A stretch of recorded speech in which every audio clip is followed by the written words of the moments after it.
Assalamualaikum warahmatullahi wabarakatuh. Ya, hari ini kita akan melanjutkan mata kuliah hukum bisnis, yang mana sebelumnya kita sudah membahas subjek hukum, objek hukum dalam berbisnis. Ya, dalam pelaku bisnis tentunya ini tidak sendiri ya, ada pelaku bisnis lain yang dikenal sebagai subjek hukum. Ya. Sebelum melakukan perjanjian kerja, ya tentunya harus ada yang namanya sebuah subjek hukum satu dengan subjek hukum lain. Mungkin bagaimana sih atau bagaimana hal itu dapat bekerja atau dapat dilakukan? Ya, sekedar mengingatkan apa yang sudah kita pelajari pada pertemuan sebelumnya, Mas Oos. Kita sudah membahas tentang subjek hukum dalam kegiatan bisnis. Pihak-pihak mana yang secara hukum diperbolehkan melakukan transaksi dalam kegiatan bisnis. Kemudian kita juga sudah berbicara objeknya, bendanya, baik yang bergerak, yang tidak bergerak, berwujud, tidak berwujud, sudah kita bahas pada pertemuan sebelumnya.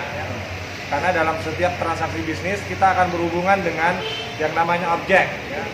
Nah, itu sudah kita bahas pada pertemuan sebelumnya. Nah, pada pertemuan kali ini menyambung yang disampaikan oleh Mas Oos tadi, kita akan membahas bagaimana para pebisnis ini sebagai subjek hukum berhubungan, bertransaksi begitu dalam menjalankan bisnisnya. Itu biasanya Mas Oos diawali dengan yang namanya kontrak. Makanya kita sering mengenal istilah kontrak bisnis. Nah, sebenarnya istilah kontrak ini lebih banyak muncul dalam praktek bisnis, Mas Oos ya. Kalau dalam hukum, terutama dalam hukum perdata kita, lebih khusus lagi menurut KUH Perdata atau BW, Bandulat Workbook, memang lebih populer dikenal dengan istilah perjanjian, kemudian perikatan. Ya. Di pasal 1233, ya, di situ disebutkan bahwa perikatan itu terjadi karena dua hal. Yang pertama karena perjanjian, yang kedua karena undang-undang. Dalam pasal 1233 itu jelas digunakan istilah perikatan. Kemudian yang kedua istilah perjanjian. Jadi tidak disebutkan istilah kontrak. Nah, mengapa demikian? Sekali lagi, istilah kontrak itu muncul dalam praktek bisnis. Kemudian diakomodir oleh hukum kita, ya, dan dipahami sebagai bagian daripada perjanjian. Bagian dari perjanjian. Yang kemudian banyak orang memahami kontrak ini adalah bentuk perjanjian tertulis. Bentuk perjanjian tertulis. Sementara perjanjian itu bisa tertulis, bisa tidak tertulis ya. Istilah kontrak kalau dalam ilmu hukum itu lebih dikenal dengan istilah offering comes namanya ya, atau yang biasanya diterjemahkan dengan istilah perjanjian ya. Nanti bisa dibaca lebih detail lagi di pasal 1233 ya, KUH Perdata atau BW ya. Perikatan ya, terjadi dan mengikat para pebisnis, para pihak itu karena dua hal. Satu karena perjanjian, dua karena undang-undang. Kita terikat dengan pihak lain, dengan pelaku bisnis lain. Pertama dasarnya perjanjian. Ya. Misalnya perjanjian jual beli aset. Ya. Nah, karena perjanjian itulah, ya, setelah memenuhi persyaratan sahnya perjanjian, maka kita terikat dengan pihak lain sebagai pelaku bisnis lain. Gitu. Nah, yang kedua terikat secara hukum karena undang-undang, ya, karena undang-undang menetapkan itu, menetapkan kita terikat dengan pihak lain, dengan pelaku bisnis lain. Jadi walaupun tanpa perjanjian, tapi undang-undang sudah Ada yang mengatur. Ya, sudah mengatur bahwa kita terikat dengan pihak lain karena undang-undang menetapkan itu. Misalnya hubungan waris, ya. Kita terikat dengan ahli waris yang lain, mewariskan aset kita kepada pihak lain. Karena undang-undang sudah menyatakan kita ini terikat. Jadi tanpa ada perjanjian pun secara hukum ada hubungan kewarisan, hubungan bisnis ya, antara subjek hukum pewaris dengan subjek hukum ahli waris ya. Jadi itu. Ya Pak, ini Pak, terkait dengan perjanjian dan perikatan ini sama atau beda Pak? Tadi kan sampai menyinggung tentang perjanjian dan perikatan Pak. Ya, memang ada yang mengatakan bahwa itu berbeda ya. saya ulangi sekali lagi, kontrak itu memang lebih dikenal dalam terminologi bisnis ya, terminologi hukum ya, ilmu hukum ya. Tapi kemudian sejak berkembangnya hukum bisnis ya, kemudian istilah kontrak ini menjadi sesuatu yang populer juga menurut saya Mas Os ya. Karena muncul juga istilah hukum kontrak. Ada ragam pendapat ya yang bisa kita baca di berbagai referensi ya tentang kontrak dan perjanjian ya. Nah, menurut Maryam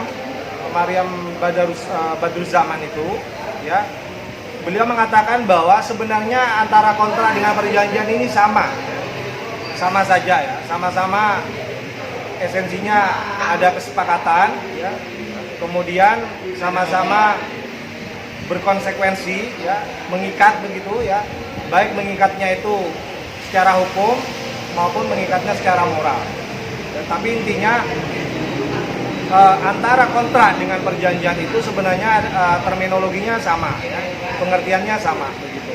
Itu menurut Maryam Badruzzaman. Tapi saya juga baca buku-buku lain, termasuk salah satunya bukunya Ricardo Simanjuntak itu. Beliau juga mengatakan bahwa kontrak dengan perjanjian itu berbeda. Kontrak seperti yang saya sampaikan di awal tadi itu adalah kesepakatan tertulis ya, antara para pihak, termasuk para pihak yang aktif dalam bisnis ya, dibuat secara tertulis dan itu berkonsekuensi hukum mengikat. Berkonsekuensi hukum mengikat. Makanya menurut beliau istilah kontrak ini sebenarnya lebih dekat dengan istilah perikatan karena mengikat, berkonsekuensi hukum mengikat. Sehingga menurut beliau istilah kontrak ini lebih tepat sama dengan istilah perikatan dalam pasal 1233 BW. Nah, sementara kalau dengan perjanjian itu tidak sama. Perjanjian itu lebih luas kalau kita baca dalam pasal 1313. Jadi menurut beliau istilah kontrak ini tidak seluas dengan istilah perjanjian sebagaimana diatur dalam pasal 1313 BW. Nah, kalau perjanjian itu ya bisa tertulis, bisa juga tidak tertulis. Perjanjian itu bisa berkonsekuensi hukum, artinya mengikat secara hukum, ya, tapi juga berkonsekuensi secara moral. Jadi kita terikat dengan orang lain, ya, kalau dalam perspektif pengertian perjanjian itu bisa karena hukum, ya, kita membuat perjanjian tertulis begitu, juga bisa terikat dengan orang lain karena secara moral, gitu ya. Setelah berjanji sehidup semati misalnya ya, berarti kalau berbisnis begitu ya, misalkan seperti orang pacaran saat ini lah, itu masih dalam perjanjian yang sebagai moral ya Pak, tidak ada perikatan yang sebagai undang-undang Pak. Ya, kalau itu dianggap sebagai bagian daripada bisnis begitu ya, kita berhubungan dengan orang lain ya, berjanji sehidup semati termasuk dalam kegiatan bisnis ya, tapi belum tertulis, belum ada konsekuensi hukum yang mengikat begitu ya. Tapi bukan berarti kemudian kita tidak terikat dengan orang lain itu. Kita bisa terikat secara moral. Artinya secara moral kita ada keinginan untuk melaksanakan perjanjian itu walaupun masih belum tertulis, belum dalam bentuk kontrak bisnis begitu ya. Itu menurut ahli hukum yang kita sebut tadi, beliau bernama Ricardo Simanjuntak. Nanti bisa dicek bukunya ya teman-teman, nanti bisa lah ya pinjam di perpus, insya Allah juga ada. Kalau tidak nanti bisa pinjam ke kita ya, karena cukup banyak referensi tentang hukum bisnis ini ya. Saya kira itu menyampaikan secara sederhana tentang ragam pendapat mengenai istilah perjanjian dengan istilah kontrak. Lalu hubungannya dengan dengan perikatan itu seperti apa Pak? Nah, kalau perikatan ya, seperti yang saya katakan tadi, perikatan itu lahir karena perjanjian ya. Yang kedua karena undang-undang. Nah, kontrak ini akan sama dengan perikatan ya, kalau didahului dengan perjanjian. perjanjiannya tertulis, karena dalam kontrak bisnis itu selalu kita dapatkan dalam bentuk tertulis. Akibat kita membuat perjanjian tertulis, ya, maka itu disebut dengan kontrak bisnis, dan itu mengikat sebagaimana dijelaskan dalam pasal 1233 tentang perikatan. Mengapa Pak? Dalam kontrak dan perjanjian ini kan tadi hampir sama ya Pak. Lalu mengapa perjanjian ini tidak disebut kontrak gitu Pak? Ya, perjanjian itu memang tidak selalu disebut kontrak ya. Iya. Kalau kita mau objektif melihat undang-undang kita, KUH Perdata itu, terutama di pasal 1313 BW, ya, memang perjanjian itu tidak selalu bisa disebut kontrak. Kenapa? Karena dalam pasal 1313 BW itu tidak disebut atau tidak ada kata selalu ada kesepakatan dibuat secara tertulis.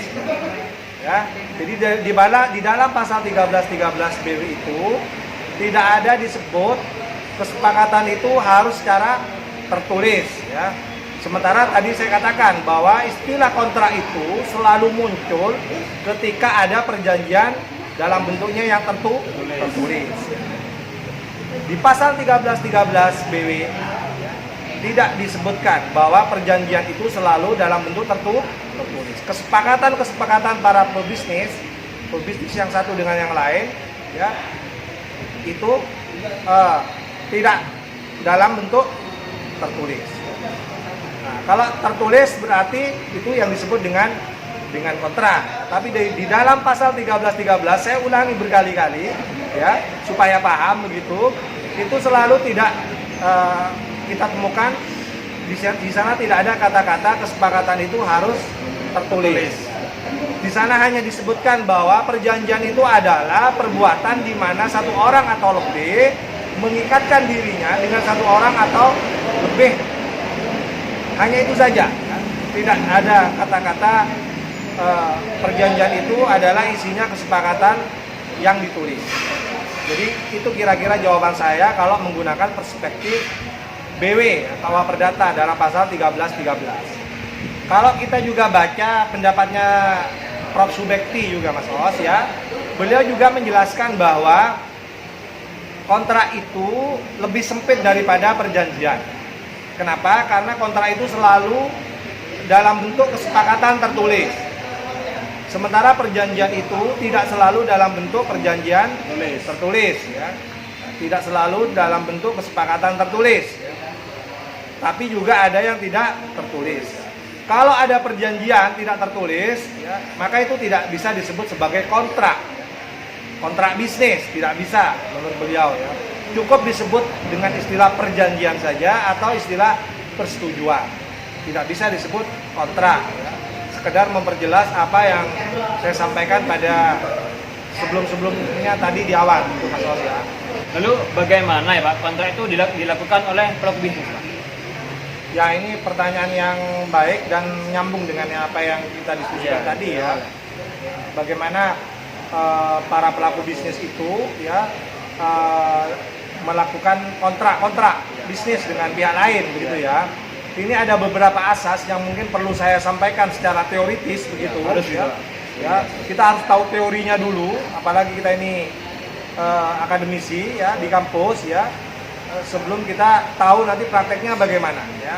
Secara teoritis ada beberapa asas yang harus dipahami ya dalam hukum kontrak. Yang pertama ada asas yang namanya asas konsensualisme ya. Atau dalam bahasa yang paling mudah adalah asas kesepakatan. Jadi dalam asas ini dinyatakan bahwa seorang pelaku bisnis akan terikat dengan pelaku bisnis yang lain itu kalau terjadi kesepakatan. Bahkan walaupun belum dilaksanakan kesepakatan itu, tapi sejak terjadinya kesepakatan, maka muncul hak dan kewajiban.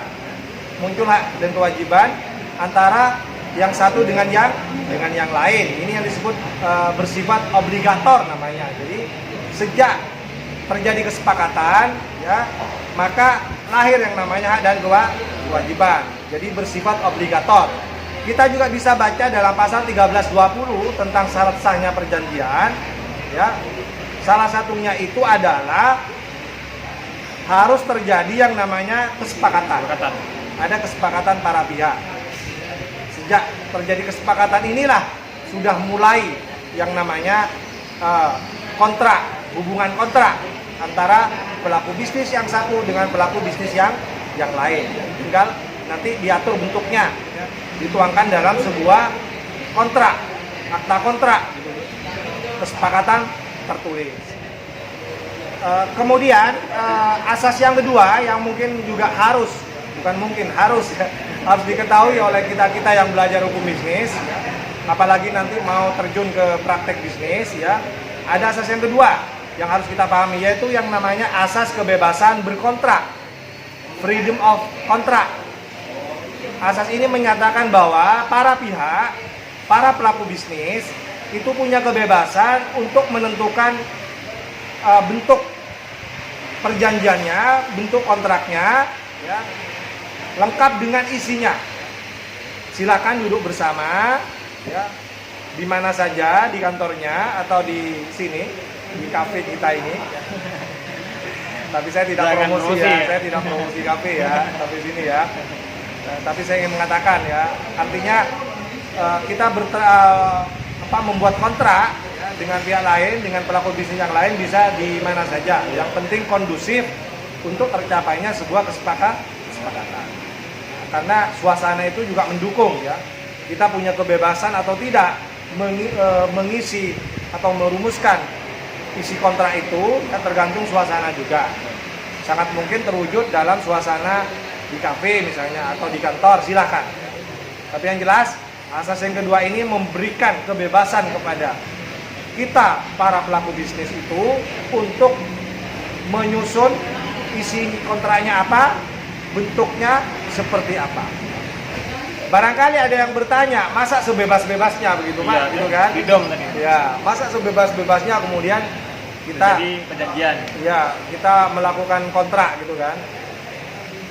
Ya, jadi sebebas-bebasnya, tapi tetap ada ada pengecualian-pengecualian, ada aturan-aturan yang harus dipahami juga. Jadi yang pertama, kita bebas melakukan kontrak bisnis dengan pihak lain dengan syarat yang pertama tidak bertentangan dengan undang-undang. Tidak boleh bertentangan dengan hukum. Itu yang pertama. Kemudian yang kedua, harus tetap memenuhi syarat sahnya perjanjian. Kemudian yang ketiga, harus dilaksanakan dengan itikat baik. Jadi kita berjumpa, ingin membuat kesepakatan, dituangkan dalam sebuah kontrak bisnis, itu niatnya adalah harus baik, harus punya itikat baik untuk melaksanakan itu. Bukan maksud, mohon maaf ya, misalnya maksud menipu misalnya ya, atau dengan maksud nanti ingin melakukan perbuatan yang dilarang, penggelapan misalnya ya, itu tidak boleh. Selanjutnya asas yang ketiga, asas yang kita sebut dengan asas pacta sunt servanda, ya. Ini juga penting dipahami, diketahui oleh kita semua yang belajar hukum bisnis dan pelaku bisnis, ya. Asas ini menyatakan bahwa yang terikat dalam kontrak itu adalah mereka yang membuat perjanjian, kesepakatan yang dituangkan dalam kontrak itu. Tidak terikat kepada pihak yang lain, kecuali dituangkan dalam perjanjian kontrak itu. Bisa dibaca dalam pasal 1338 ayat 1 BW, ya. Di sana disebutkan bahwa perjanjian yang dibuat secara sah maka itu akan menjadi undang-undang bagi mereka yang membuatnya. Jadi kalau kita sudah membuat kesepakatan dituangkan secara tertulis dalam kontrak, maka itu akan menjadi undang-undang, akan menjadi hukum berlaku bagi para pihak yang membuat dan tidak berlaku bagi pihak ketiga, pihak lain maksudnya yang tidak terlibat dalam perjanjian sebagaimana dalam pasal 1338 ayat. Terakhir, ada asas yang juga perlu kita pahami yang kita sebut dengan asas itikat baik di pasal 1338 ayat 3. Ya, di sana dijelaskan bahwa perjanjian termasuk dalam bentuknya yang kontrak yang ditulis ya, itu harus dilaksanakan dengan itikat baik. Jadi ini bicara pelaksanaan ya. Jadi ketika dilaksanakan, semua pihak harus dengan itikat baik melaksanakan semua isi perjanjian tertulis itu. Semua kesepakatan tertulis yang dituangkan dalam akta kontrak. Itu asas-asas umum ya yang perlu kita pahami ketika kita hendak menjalankan kegiatan bisnis dengan pihak lain. Itu harus dipahamkan baik pada diri kita sendiri sebagai pelaku bisnis maupun kepada pihak lain sebagai pelaku bisnis yang lain. Kita kan tadi sudah membahas tentang asas dalam berkontrak ya, atau dalam melakukan perjanjian. Lalu bagaimana sih sah-sahnya dalam melakukan kontrak, Pak? Ya, kalau berbicara kontrak dapat dikatakan sah, ya, maka kita bisa kembali ke pasal 1320 ya, KUH Perdata ya, atau BW ya, di mana di sana dijelaskan kontrak sebagai salah satu bagian dari perjanjian itu harus memenuhi syarat sahnya perjanjian. Yang pertama, harus ada kesepakatan para pihak. Para pihak ini harus bersepakat. Dalam melakukan kesepakatan ini para pihak harus free ya, artinya bebas, merdeka, tidak ada unsur paksaan ya. Karena kalau ada unsur paksaan nanti bisa berubah hukumnya ya, bisa batal demi hukum atau bisa diajukan pembatalan ya, begitu. Kalau misalnya nanti terbukti terjadi kesepakatan karena keterpaksaan. Jadi sekali lagi harus terjadi yang namanya kesepakatan, harus ikhlas ya. Kalau kita orang muslim harus ikhlas lillahi ta'ala, bermuamalah begitu ya, berbisnis dengan orang lain kalau itu niatnya ibadah begitu. Setelah kita tahu syarat sahnya perjanjian yang pertama tadi ya, harus terjadi kesepakatan antara para pihak yang melakukan kegiatan bisnis ya. Yang kedua, syarat sahnya perjanjian itu adalah harus cakap hukum. Artinya secara hukum para pihak itu memang diperbolehkan untuk melakukan transaksi bisnis ya, atau melakukan kontrak bisnis ya. Jadi sekali lagi harus cakap hukum, bukan cakep loh Mas ya. Beda ya. Beda ya. Kalau cakep itu seperti Mas Oos gitu ya, misalnya, atau seperti teman-teman yang lain itu ya.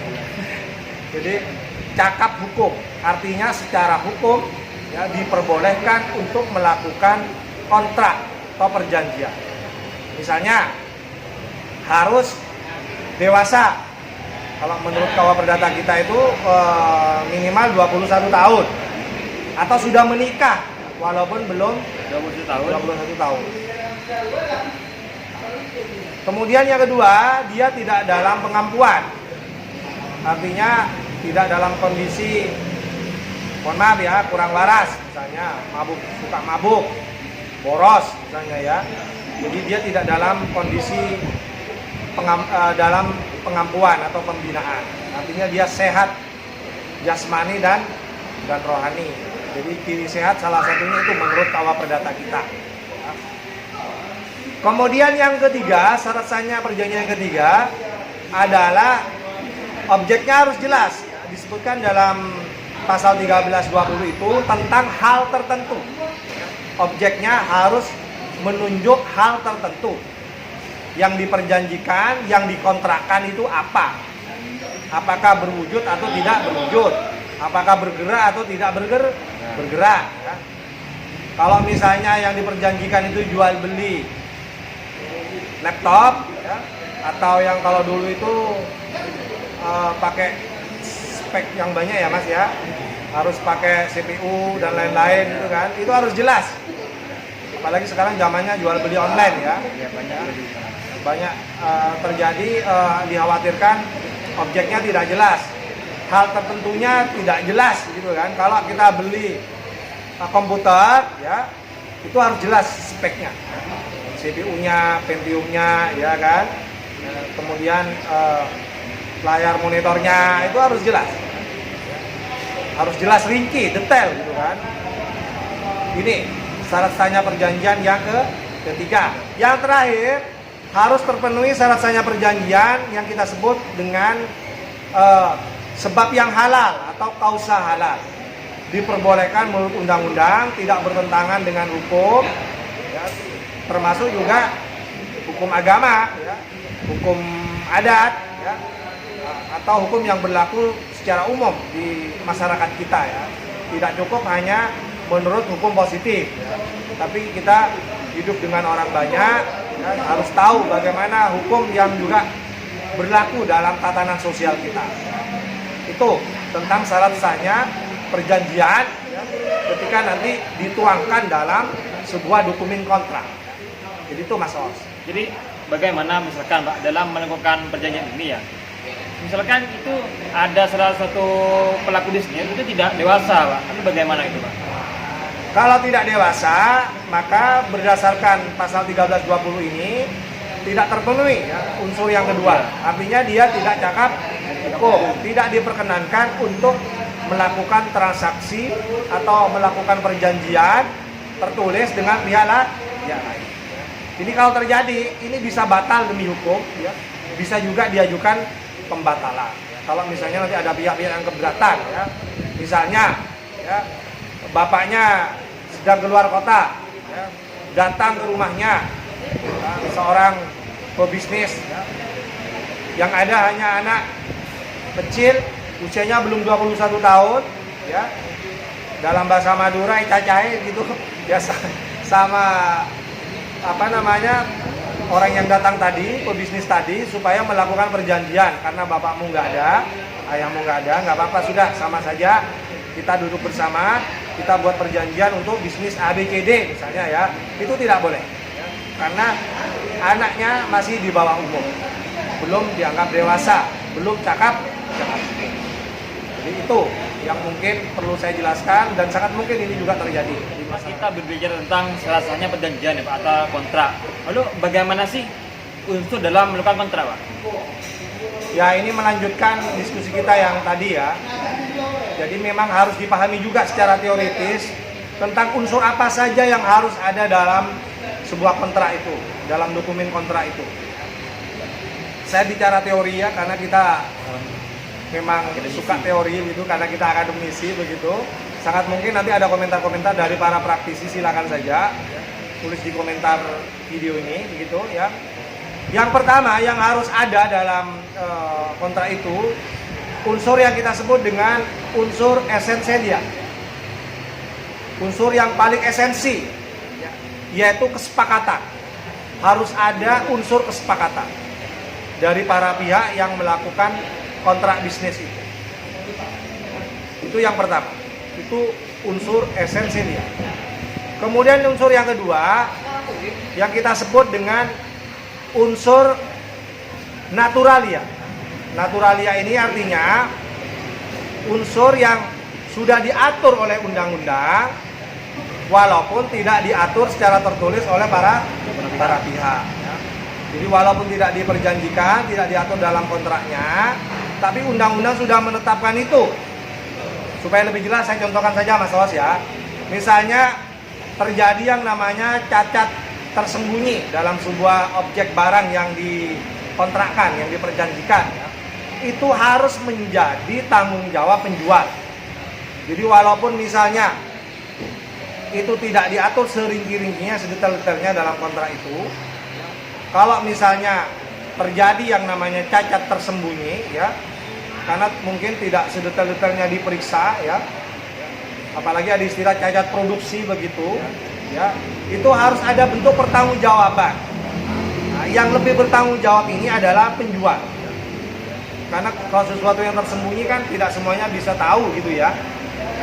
Itu unsur naturalia diatur dalam undang-undang walaupun tidak diatur secara tertulis dalam kontrak. Kemudian yang ketiga unsur aksidentalia. Nah, ini unsur ini ada karena diperjanjikan oleh para pihak. Misalnya dalam kontrak jual beli 3 bulan berturut-turut tidak bayar, maka barangnya akan diambil kembali misalnya, ya. Unsur ini ada kalau diperjanjikan.